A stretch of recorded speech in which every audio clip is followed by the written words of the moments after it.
Cyberabad municipal corporation ఇవాళ clean sweep పేరుతో ప్రత్యేక కార్యక్రమాన్ని చేపట్టింది. ఉదయం 6 గంటలకు పటాన్చెరు నుంచి మొదలైన Cyberabad clean sweep drive Manikonda వరకు కొనసాగింది. Serilingampally MLA Arikapudi Gandhi, Cyberabad municipal commissioner సృజనతో పాటు ఇతర అధికారులు పాలు పంచుకొని క్లీన్ స్వీప్ కార్యక్రమాన్ని విజయవంతం చేశారు. సైబరాబాద్ క్లీన్ స్వీప్ డ్రైవ్ సాగిన దాదాపు 22 కిలోమీటర్ల దూరంలోని మార్గాన్ని 44 విభాగాలకు విభజించినట్లు ఎమ్మెల్యే అరికపూడి గాంధీ తెలిపారు. ఈ ప్రత్యేక డ్రైవ్ పటాన్చెరు నుంచి మొదలై BHEL నుంచి నల్లగండ్ల ఫ్లైఓవర్ మీదుగా గచ్చిబౌలి, మల్కం చెరువు, కాజాగూడ కూడలి మీదుగా లాంకో హిల్స్ నుంచి మణికొండ వరకు మార్గమధ్యలో పేరుకుపోయిన చెత్తను సేకరించడంతో పాటు ఫుట్పాత్ల మధ్యస్థ మరమ్మతులు, ఆక్రమణల తొలగింపు, విద్యుత్ హ్యాంగింగ్ వైర్ల క్లియరింగ్ చేయడంతో పాటు దారి మధ్యలో ఉన్న చెట్ల కొమ్మల కత్తిరింపు పనులు చేశామని MLA Arikapudi Gandhi, municipal commissioner Srujana వివరించారు. క్లీన్ స్వీప్ ను సమర్థవంతంగా నిర్వహించేందుకు ఆటో, టిప్పర్, JCB లాంటి వాహనాలను ఉపయోగించామని తెలిపారు. ఈ కార్యక్రమంలో ప్రజలు కూడా తోడ్పాటు అందించారని పేర్కొన్నారు. ఈ కార్యక్రమంలో జోనల్ అధికారులు, సైబరాబాద్ మున్సిపల్ డిప్యూటీ కమిషనర్లు, ఇతర సిబ్బంది పాల్గొన్నారని తెలిపారు.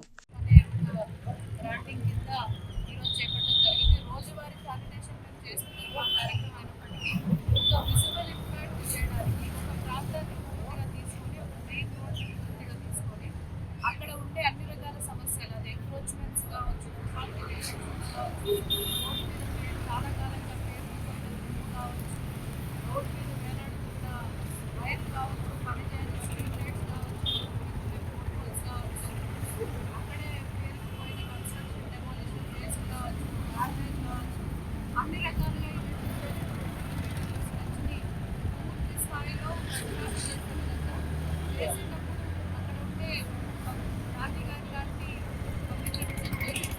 వాలంటీర్స్ని అందరినీ కూడా భాగస్వామ్యం అయ్యి ఆర్డబ్ల్యూలందరినీ కూడా ఇన్వాల్వ్ చేస్తూ క్లీన్ చేసిన తర్వాత దీన్ని మళ్ళీ చెత్త చేయకుండా ఉండడం మనందరి బాధ్యత అని నగరంలో ఉండే వాళ్ళందరికీ కూడా ఈ సందర్భంగా చెప్పాలనేది కార్యక్రమంగా మొదటి రోజు ఈరోజు మొదలు పెట్టాం. 99 రోజుల కార్యక్రమంలో భాగంగా గౌరవ ముఖ్యమంత్రి గారి ఆదేశాల ప్రకారం శానిటేషన్ అనేది మన కార్పొరేషన్కి ప్రాథమికమైన బాధ్యత. దాన్ని తీర్చడంలో ప్రజల భాగస్వామ్యం, వాళ్ళ ఇన్వాల్వ్మెంట్, వాళ్ళ కోఆపరేషన్ మనకు చాలా చాలా ముఖ్యం.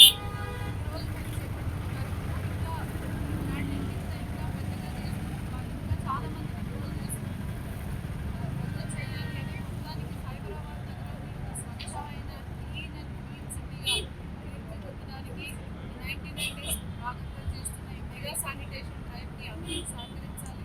ఇలాంటి శానిటేషన్ డ్రైవ్స్ మనం ప్రతి వారం కూడా శనివారం మాకు పెట్టుకోమని చాలామంది రిక్వెస్ట్ కూడా చేశారు. ఎందుకంటే చాలా IT కంపెనీలు ఉన్నాయి ఇక్కడ, వాళ్ళందరికీ పార్టిసిపేట్ చేయడానికి మాకు అవకాశం ఉంటుంది అని అడిగారు. కాబట్టి ప్రతి శనివారం మేము ఇలాంటివి చేద్దాం అనుకుంటున్నాం. అందరి సహకారం ఇందులో కావాలి. ముఖ్యంగా ఇటువంటి కార్యక్రమానికి వచ్చి మమ్మల్ని అందరినీ ఎంకరేజ్ చేసి గాంధీ గారికి అందరి తరఫున, మా కార్పొరేషన్ తరఫున ధన్యవాదాలు ప్రజలందరినీ కూడా ఈ మంచి కార్యక్రమంలో సహకరించడం మొదటిసారి చేయడం ఎప్పుడూ కొంచెం ఛాలెంజెస్తో కూడుకున్న వ్యవహారమే. ప్లానింగ్ చేయడం కావచ్చు, రిసోర్సెస్ మొబైల్ చేయడం కావచ్చు, తెలుసుకోవడం కావచ్చు, అది మా వాళ్ళందరూ మా జోనల్ కమిషనర్ షేర్లింగంపల్లి లీడర్షిప్లో మా వాళ్ళందరూ కూడా ఈ కార్యక్రమంలో మొదటిసారి చేస్తున్నాం కాబట్టి అంతే ఎంతూజియాజంతో 22 కిలోమీటర్లు వచ్చింది, 44 అంటే 500 కిలోమీటర్లు ఆ 44 కార్యక్రమాన్ని మార్పు చేసి చూపిస్తాము అనే ఒక ఛాలెంజ్గా అందరి భాగస్వామ్యం కోరుకుంటున్నాము, అందరి సహకారం కోరుకుంటున్నాము. ఇలాంటి కార్యక్రమాలు ఇంకా ఎన్నో చేయడానికి మీ అందరూ ఇచ్చే ఎంకరేజ్మెంట్ చూస్తాము, మాకు ఉపయోగపడుతుంది. ఒక క్లీనింగే కాదు, గ్రీనరీ వేస్ట్ కానీ, ప్లాట్ హోల్స్ కానీ, ఆక్యుపేషన్స్ కానీ, పరిశుభ్రత, నగరాన్ని పరిశుభ్రత అనే కార్యక్రమంలో భాగంగానే అన్ని ప్రాంతాల్లో కార్యక్రమం చేయడం అనేది ఇంతవరకు జరగలేదు. ఆనాడు చంద్రబాబు నాయుడు గారు ఉన్నప్పుడు తెల్లారిగంట 4 గంటలకు 5 గంటలకి జరుగుతున్న సిచ్యువేషన్లు ఆరోపించాం.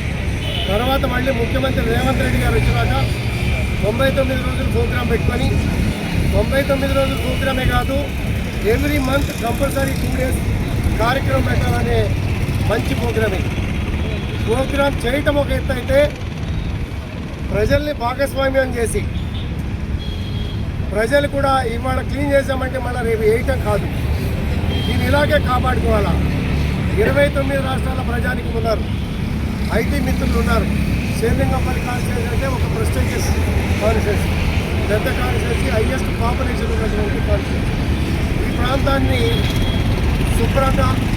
పరిశుభ్రతగా కాపాడుకోవాల్సిన బాధ్యత ప్రతి ఒక్క పౌరుడికి మన బాధ్యతగా భావిస్తారు. ఎంత డబ్బైనా ఖర్చు పెడతాం, ఏమైనా చేస్తాం, కానీ దీన్ని కాపాడుకోండి. మీరు మీ ప్రశాంత వాతావరణానికి ఎక్కడ భంగం కలగకుండా నేను ఏ కోణంలో ఇచ్చైనా కూడా సహకరించే బాధ్యత రాని అని చెప్పి ముఖ్యమంత్రి గారు చెప్తాను. ముఖ్యమంత్రి గారి మాటకి చేతకి సహకారాన్ని తీసుకొని కమిషనర్ గారు చొరవ తీసుకొని అన్ని ప్రాంతాలు విస్తృతంగా తిరిగి అందరినీ కూడా భాగస్వామ్యాలు చేసి ఈ కార్యక్రమాన్ని విజయవంతం చేయాల్సిన బాధ్యత మనందరి మీద ఉన్నది. ప్రతి ప్రాంతంలోనూ భాగస్వామ్యం కావాలి. భాగస్వామ్యం అంటే వాళ్ళు వచ్చాం ఫోటో దిగిపోయాం కాదు, దీన్ని కాపాడుకోవడం అనే బాధ్యత క్లారిటీగా తీసుకోవాలి. అలాగే ప్రతి వారము ఒక రోజు మేము వచ్చాము అనేది కాకుండా దీనిలో ఒక 4 గంటల పాటు 5 గంటల పాటు ప్రజాప్రతినిధులు కూడా అందరూ కూడా పాల్గొనాలి. మనం చేసిన పని క్లారిటీగా కనపడాలా. గ్రీన్ వేస్ట్ విషయంలో కానీ, పాట్ హోల్స్ విషయంలో కానీ, శుభ్రత విషయంలో కానీ ఎక్కడికక్కడ డంపులు వేసినటువంటి పరిస్థితులు కూడా చాలా వరకు క్లియర్ అయినాయి. ఇంకా కొంతమంది అవేర్నెస్ రావాల్సి ఉంది. స్టాఫ్ను కూడా ఇప్పుడే కమిషనర్ గారు కూడా చెప్పడం జరిగింది.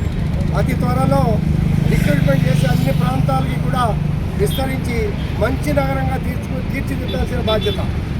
అన్ని కోణాల్లో జాగ్రత్తలు తీసుకుంటున్నటువంటి ప్రభుత్వానికి సహకారం, మన ఆరోగ్యాన్ని కాపాడుకోవాల్సిన అవసరం మన మీద ఉన్నది.